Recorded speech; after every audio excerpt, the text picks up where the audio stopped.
So one of the things that I really focused on was sort of an aggressive first step. So you see as I take that first step, I carry my hands pretty high, and with those poles, because they're big, 17-foot poles, even though I jumped on Pacer carbon poles, that made the carbon in the poles makes the poles a little lighter. At 17 feet, they're still fairly heavy. So in order to start with a good aggressive position with my knee up on that first step, which kind of sets the rhythm of the run. One of the things that my coach used to focus on, or that talked to me about, is he tells an old story about Bubka in Stockholm, and this was in the late 80s. And Earl Bell was my coach, and he was in Stockholm, and it was a few days before the meet, and Sergey had come out to do a workout, and Bubka's out there, and they were out on the track, and they said, "Oh, Sergey's going to take some jumps." And so the guy said, "Well, let's hang out here. Let's hang out and watch a little bit and see how he looks." And they said he's just terrible. Earl said he couldn't make a bar. He was bailing out, and he was there with his coach Vitaly Petrov, and they're arguing and basically yelling back and forth at each other, and of course it's all in Ukrainian, and so Earl couldn't understand, but he saw that Sergey was struggling, and of course he was happy because he thought, hey, maybe I got a chance. And he said Vitaly Petrov went to the back of the runway and started watching Sergey's first few steps of his run. And Sergey would run down, he'd take a jump, and it'd be a bad jump, and they'd yell back and forth a little bit more. And finally, Vitaly stands at the back of the runway, and Sergey takes off, and he kind of stands up and he shakes his head forward, as if, okay, now he's got it. And as he came down, all of a sudden, I think they said Earl said he had the bar about 18.5 feet. He runs down, he makes it by a mile. Puts the bar on 19 feet, makes it by a mile. Puts it on about 19.3 or something like that, makes it easy. And 2 days later in the meet, he breaks the world record. And Earl said it was one of those things where what Vitaly was concerned about was how you set up your run, how you set up those first few steps. Because just like a sprinter coming out of the blocks has a drive phase where it sets up the posture and the rhythm of the run, much the same in the pole vault. Now, for those of you that worked with Tim and I yesterday when we were doing our pole runs, the biggest variance you're going to have in your run is going to come at the beginning of the run. Once you're at full speed, your steps don't change that much in length. But adrenaline and posture at the beginning of your run can change a whole lot. So a lot of times for us, running 18-step runs, we'll have a little check mark. So you guys kind of see as I start my run, if you kind of look at the position of my head or my face, I'm kind of looking down here a little bit. And the thing is, I don't look down as I'm running, but I'm kind of looking, kind of like a long jumper feels the takeoff board. And I usually at 4 steps would have a little check mark. And that, sometimes it was 4 steps, sometimes it was 6 steps. I changed it. Because I always kept kind of the start of my run, I would change it up every couple of years. Because as you adapt and you get stronger and you start to change your physical abilities, sometimes you need it affects the timing of how you set up your run. So for me, the first 4 or 6 steps, I would have this little check mark that would kind of lock me into a consistent pattern of acceleration. And we spent hours and hours and hours working on how you start your run, making sure your steps are good, refining those check marks to make sure you started the same every time. Because if you start the same every time, you're typically going to end the same every time. As important as so many things are in the pole vault, your run is absolutely the most important. If you have a good, consistent run, and if you look at what Earl always used to talk about for me is, he said I was the best at putting my feet in running down the runway in the exact same footprints of anybody he's ever worked with. And within any series of jumps at a meet where I jump well, I would say my steps probably vary maybe by an inch per step the whole time. So you're really literally running in the exact same footprints every trip down the runway. But if you do that, that ensures a lot of consistency and also sets you up to be successful on the jump. Because if you screw up getting down the runway, it kind of messes everything up. It's going to be really hard to really work on the jump as well. Now the other thing is, As a rule of thumb, for some of you high schoolers, we would always, our rule of thumb was you jump the same number of steps as the amount of feet you can jump. So for those of you jumping 13 feet but running an 18-step run, you're probably running too far. And so as a result, we had different runs set up. Part of our training is we would set up, we actually test ourselves. We have PRs for every single run. So we have 2-step PRs, 4-step, 6-step, 8-step, whatever. And I always tell my guys, best I ever saw, how high do you think you can jump from 2 steps? Not 2 laps, 2 steps. Think a guy can jump 10 feet from 2 steps? 11 feet? Derek Miles jumped 13.4 from 2 steps. He was running 17 feet from the box. He jumped 13.4 to 2 steps. So, you guys can see you don't need a whole lot of. I guarantee you, every one of you can run faster than what Derek runs. But alignment, posture, balance, and setting yourself up to come across that takeoff step is really good. I never jumped that high. I jumped about 12 steps. What's that? How far back was that? Just 2 So steps. as I'm coming down the runway, the main thing I'm focused on is setting up my posture. Good point. Sort of aggressive. I tend to run with pretty high knees. A lot of bounce. You guys can see they're kind of mid-stride. I'm pretty far off the runway. Trying to bring a lot of power down. Because I did use these big poles, I actually had a wider grip than normal. I don't think there's an ideal perfect spread on your grip. I think you can grip too wide, and I think you can grip too narrow. But a lot of that's trial and error. You got to kind of find what works for you. For me, the big thing is trying to be able to carry the pole where I wasn't reaching out with it, it wasn't behind me.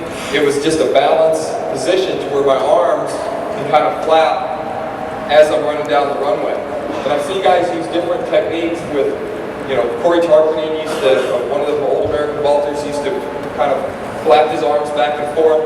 I've seen guys that pump their arms back and forth.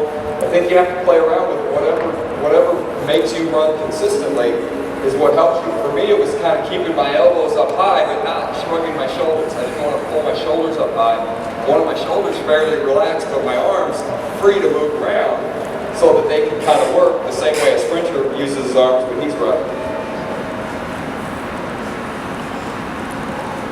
Now, as I come down the runway, I would have a mid-mark at some point in there, and for me, we use a 6-step mid-mark. Your 6-step mark, or for like you guys, maybe a 4-step mid-mark, what we also call a coach's mark. That mark is used, that's for your coach to watch, because it's generally outside the range where you're starting to steer into the box, and that's another indicator of how consistent your run is.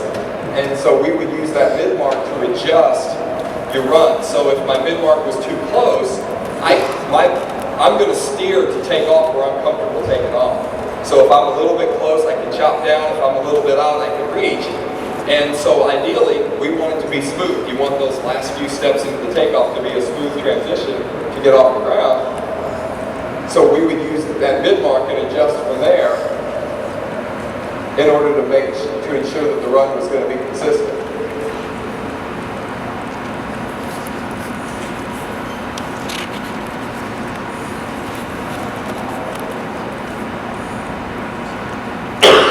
Now you guys can see, as I move to plant the pole, you plant basically 2 steps. So on my penultimate step, you can't see it completely clearly, but one of the things that I always looked at was that with 1 step to go, you want the plant up by you want to move the plant from your hip up around by your ear. Earl likes to call answering the telephone. So you move the plant up so that over, if you get to here on your penultimate step, or your second, your last step, then over your last step, it's just a simple press up. And that's the best way to time it up, where you actually can use your arms to help generate some of the lift into the takeoff. Now, because of the way I learned the pole vault, when I was young, I was taught plant directly over your head. So I was thinking B square, plant right over your head. Well, that kind of locks your shoulder joint a little bit and doesn't allow you to really run through the takeoff, and it puts a lot of pressure in your low back, and that was a big part of why later, that's part of the way I developed as a vaulter. And so that was a lot of the tuck and the shoot that I got away from, because if I had the strength, or if I tried to swing my trail leg totally straight, I would have swung past the pole too much. And the whole idea is you stay behind the pole when you're swinging so that you can hold the pole bent. Because once you take pressure off the pole and the pole starts to unbend, if you're not in a position to catch that energy, then you kind of miss the jump. Now, one of the things that I was doing at this point in my career that I actually changed and got better at later was kind of this position off the ground, where you see how my head and my chest, they were probably back a little bit more than I would have really liked.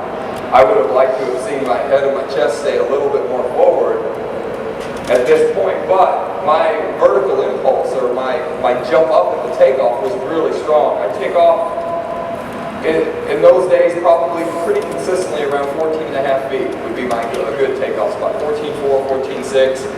I don't think I ever took off outside of 15, but probably 14.8 on a really far step for me. I was probably gripping somewhere around 16.6 or 7 on this particular jump. I think the bar's at 19.5. And so my main focus at this point was to move up through my hands, and at this point, I think where most high school vaulters are starting to pull already, I was actually still pushing. And I believe that's one of the hardest concepts to learn for the vault, is that you're actually still pushing the pole vertical as you rise up off the ground. So many of us, when we get to the takeoff, as soon as you feel pressure in the box from the pole, you immediately start to pull down because you're thinking that pole is going to help you rotate on the pole. For me, it was just the opposite. I was actually trying to push the pole away from me and then chase after the pole while I was swinging. I was swinging to the pole as the pole was moving away, and that was another part of why I was able to grip pretty high and use these really big poles. Because this one was probably, I'm sure it was a 220, a 17-1 220 pole. And so as I would hit here, one of the things when I'm telling my young vaulters is, I look at positions of, see how that arm is perfectly straight? Definitely not pulling on that one. On that one, you kind of see my elbow turned out a little bit. I don't want to, if you see that elbow turned in real pointy, it's probably because I'm pulling, but at that point, I'm still pushing away. Now that run off the ground, that trail leg going back is just a direct follow-through. It's a follow-through of the takeoff that kind of loads that trail leg to swing, and then immediately, as soon as I can, I change directions and start to swing it around. Now, one of the things we used to look at is the bottom of the swing. So that's where your top hand can be directly in line through the torso of your body and through your trail leg. And we always thought that it was good if that was pointed kind of directly at the bottom of the pole. So for those of you that don't hit a really strong takeoff and you swing and you go to your back, if the bottom of this swing is too flat and your bottom hits out somewhere in here where it's close to where it's up onto the pole, even though it seems like you're further around, you're going to lose pressure on the pole. Because you got to remember, your body's hanging on the pole by your top hand, and that's all that keeps the pole bent. And so it's kind of like the string on the bow and arrow. If you don't have that tension in the right direction and you swing out in front, you're going to lose pressure, and that pole's going to want to unbend on you. And as much as you want it to unbend at some point, you don't want it to unbend too early before you can come around on it and get up into your hands. At this point, you can see my arms are still really straight. Now, there's a lot of discussion or a lot of talk about rowing on the pole, or what do you do with your hands. I never felt like I actually rode the pole forward with my top hand, because you start with a really flat angle on the pole. As the pole bends, it rolls away from you. So that in itself will make the pole go away from you. And so that kind of gives you that effect of rowing the pole forward. For me, once again, it was always trying to create as much space through the bottom of the jump between my body and the pole, because as long as I have a lot of space down here, I have room to work, I have room to swing, and that's the most efficient way to keep pressure on the pole, which keeps the pole bent, and of course allows you to rotate, gives you more time to rotate around, and hopefully basically get up into your hands before the pole starts to unbend. So you can see on these where the pole itself is staying bent, but on each frame, my hips are coming around further, and they never stop. So, because I was the tuck and shoot, and everybody talks about, well, do you tuck and shoot or do you swing your trail leg straight? Ideally, I think you can generate a little bit more momentum with the straight trail leg. However, one of the things that Earl always thought for me was that my hips never stop moving, so as long as you're able to continue keeping them moving, actually the tuck allows me to keep more pressure on the pole. And so we talk a lot about technique, we talk a lot about what's the ideal way to pole vault, the ideal technique. And I had an interesting thing, once again, talking about some of that stuff we talked about earlier, where you never know where you're going to get. You're going to have a resource that comes out. Dr. Peter McGinnis, he's a biomechanist for USA Track and Field. He does all of our speed analysis and all the biomechanical analysis of the pole vault. And he's a PhD professor in biomechanics at SUNY University in Portland, New York. And in 1996, I jumped 19 feet for the first time. And I'm feeling pretty good about myself. And I go to the pole vault summit the next year, and Peter McGinnis sits down with me, and he says, he says, your jump's really interesting. I said, why is that? He says, well, how much time do you spend on technique? And I said, a ton. Technique's really important. You got to always work on technique in the vault, right? And he said, well, let me throw something at you. He said, when I do the speed analysis on your jump, and once again, remember I said earlier, I'm a numbers guy. He said, when I do the speed analysis on your jump, he said, you're not running very fast. I said, and he said, well, he says, as a matter of fact, he said, you're the slowest person I've ever recorded a 19-foot jump on. And I said, yeah. So where are you going with this? He said, well, he said, you just told me you spend a lot of time working on technique. And I said, yeah, I got to learn to swing. I got to get away from this tuck and shoot. I hate to tuck. I got to not lean back too much at the takeoff. And he said, let me suggest this. He said, you may not think your technique is classically perfect. He said, however, what I'm telling you is based on speed, which in the pole vault, simple physics. An object moving at any given rate of speed has potential energy to go so high. Right? The one thing that all great vaulters have in common is they're moving at a certain rate of speed on the runway. It's generally pretty fast. What he said was, you may not think of your technique as classically very, very good. He goes, but what I'm telling you is based on your speed, you're very, very efficient. He says, as a matter of fact, you're probably more efficient than Bootka, because Bootka's way faster than you are. Which made me feel pretty good about myself, too.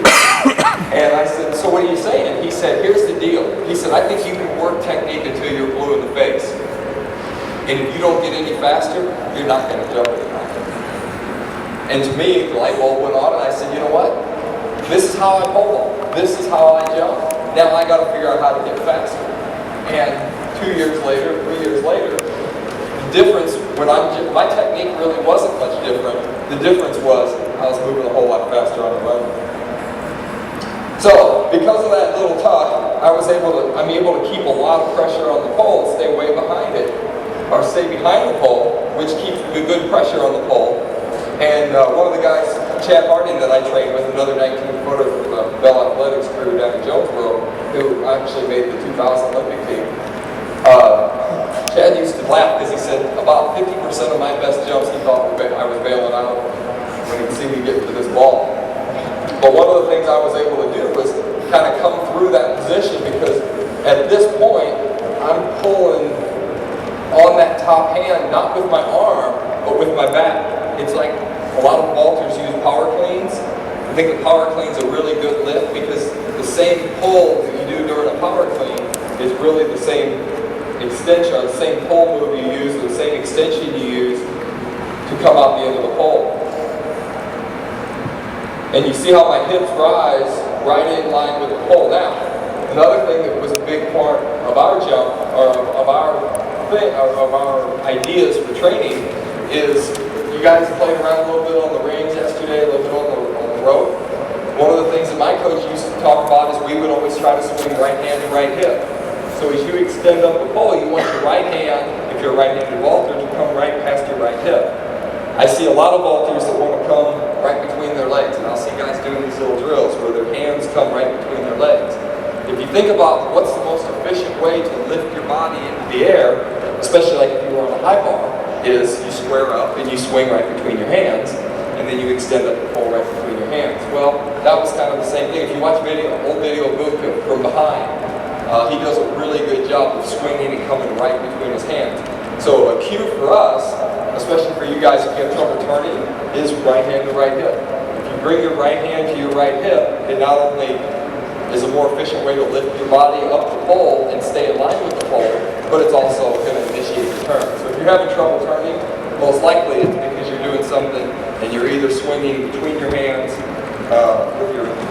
or swinging to your hands between your legs, or even I coach a guy right now that we're making some changes. He actually goes the other way. He actually swings his right hand to his left hip, and as soon as he starts to turn, he's a 15-foot vaulter, but as soon as he starts to turn, he actually separates from the pole, and then he misses the top of the jump. So the best way to stay in line with the pole, to stay tight with the pole, to really get the maximum amount of energy, is right hand, right hip, and that'll keep you really tight with the pole and keep you a nice tight turn to the top of the jump.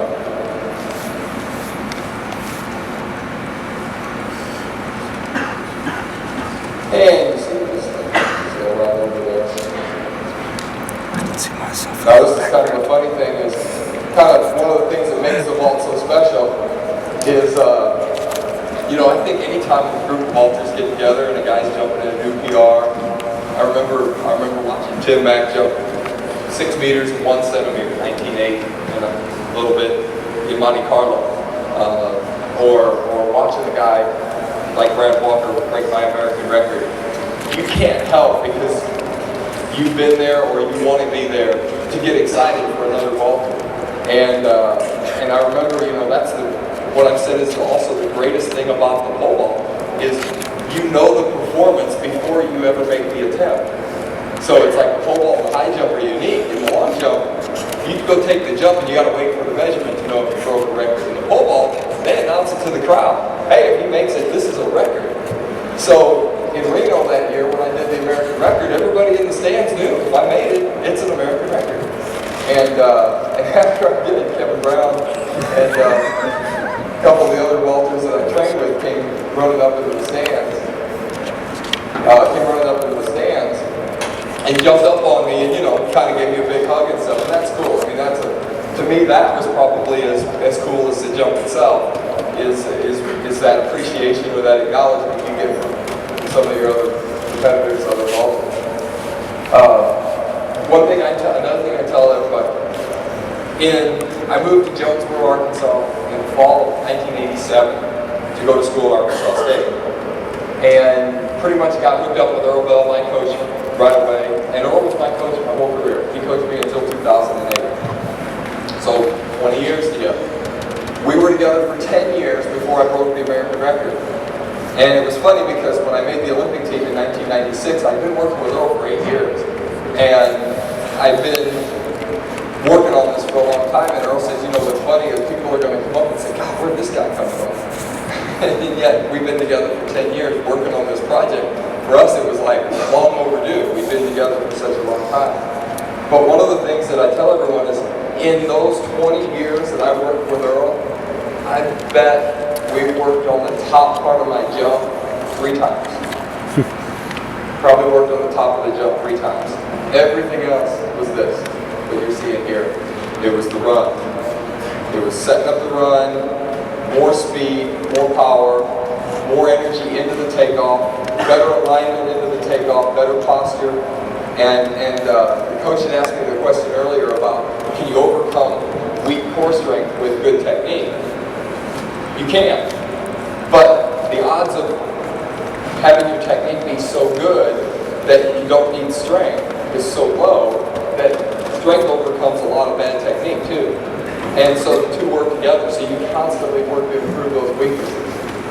But the runway is so important, and we spend so much time working on the run, working on the takeoff, working on all those things that set you up to be successful on the jump.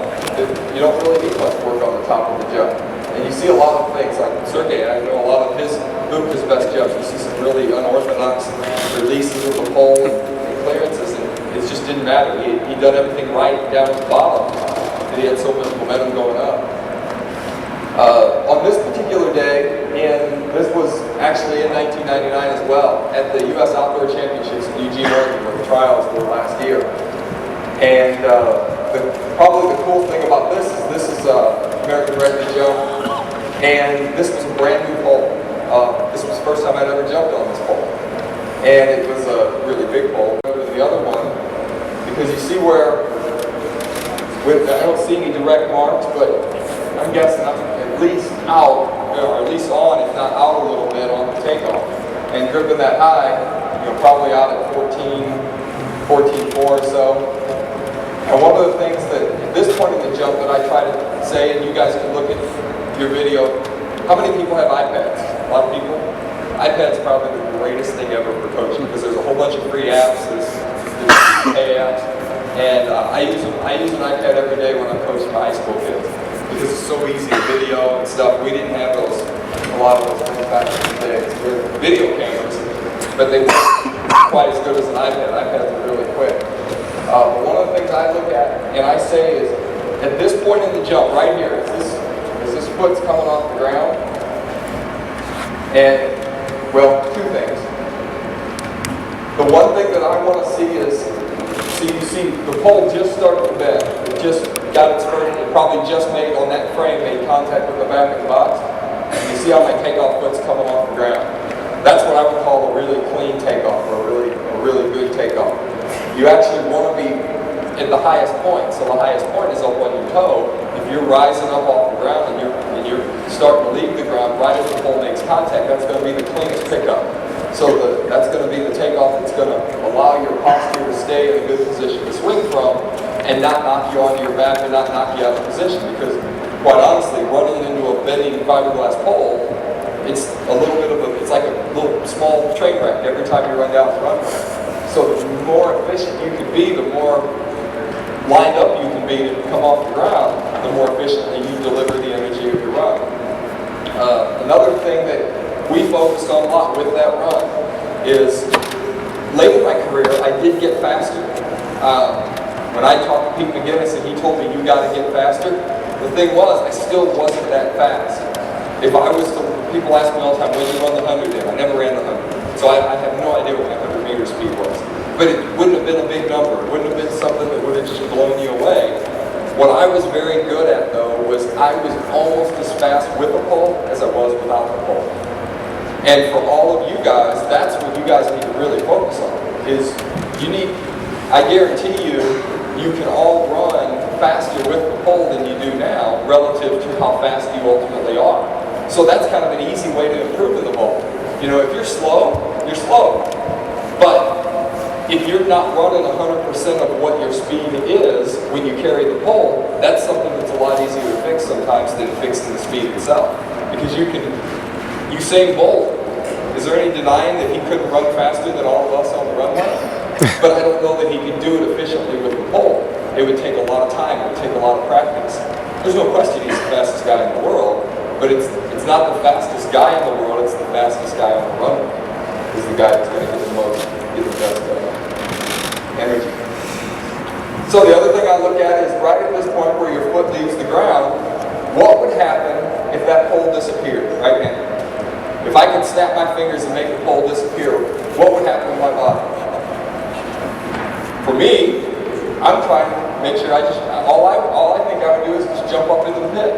My posture probably wouldn't change a whole lot, and I would basically be long jumping into the pit. If when you look at your own video, if you see that you're falling down or you're leaning back a whole lot, when that pole disappears, then you're putting dead weight on the pole. You don't want to put dead weight on the pole, you want to put the dynamic energy into the pole. So you want to be jumping up as if the pole wasn't there. All you're doing is trying to help that pole lift you into the air. And I'll tell you another funny story. So we have a pole in our training center that was actually built for Sergey Bubka.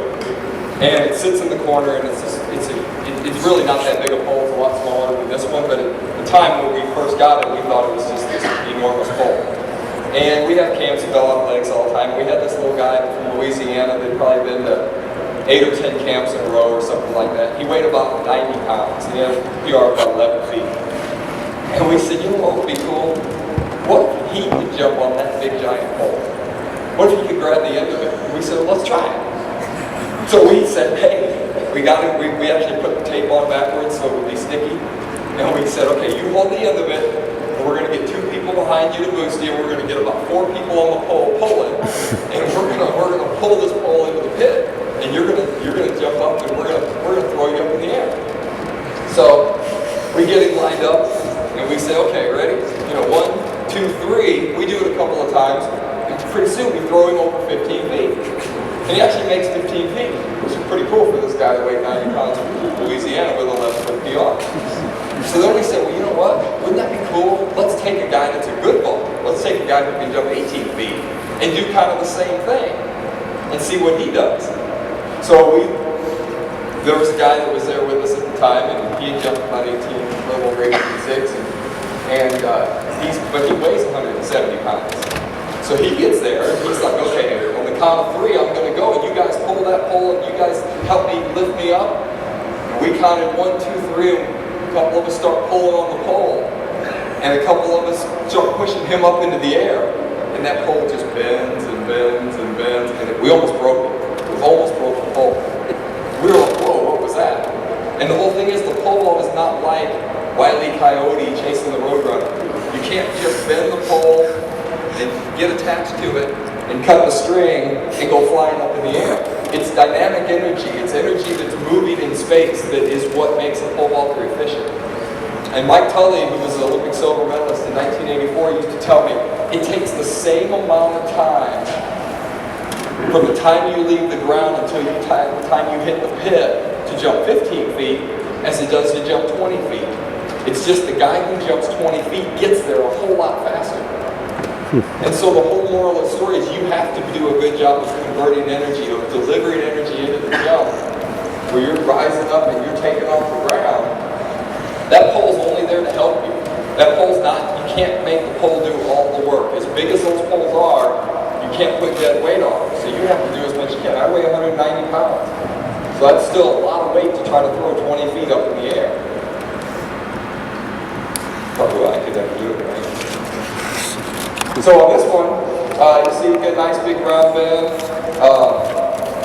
I probably swung a little bit stronger, so the bottom of my swing is a little sharper, which I thought was a good thing because it allowed me to turn the corner a little bit better. Once again, if you look at that imaginary line from my top hand down to the bottom of the pole, there's a lot of my center of gravity or center of mass behind the pole. I want to stay behind the pole as much as I can because that's what helps bend the pole. This one I didn't have quite as strong of a tuck and shoot, but still a little bit of a tuck and shoot. This is another good example. From this angle especially, you can see it. This is probably one of my favorite jumps of all time. There was a big picture on the front page of the Eugene paper the day after the meet, and it was me right over the bar. And the thing that I like about this so much is when I release the pole and go over the bar, you see how far away the pole is. And you really get a kind of a feel or a perspective for what kind of push-off you have. But remember what I said earlier, Dave, the crossbar doesn't move once you put it up? You can see where my head's looking. I'm probably looking up into the sky a little bit. I'm certainly not focused on that crossbar, because that crossbar's a long way away. At that point, I'm trying to go straight up, and I'm trying as hard as I can to make the best jump I can. And I figure if all my adjustments are good, my coaches put the standards in the right place, and I know I'm on the right grip with the right pole, the height's going to take care of itself.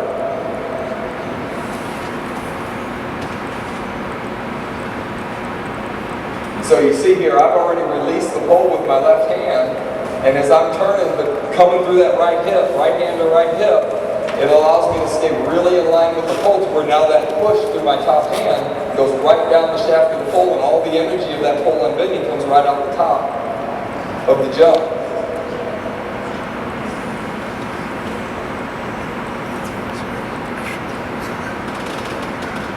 And so this is kind of the point that I was looking at that I really liked, was to see how far away the top of that pole is when you go over the bar.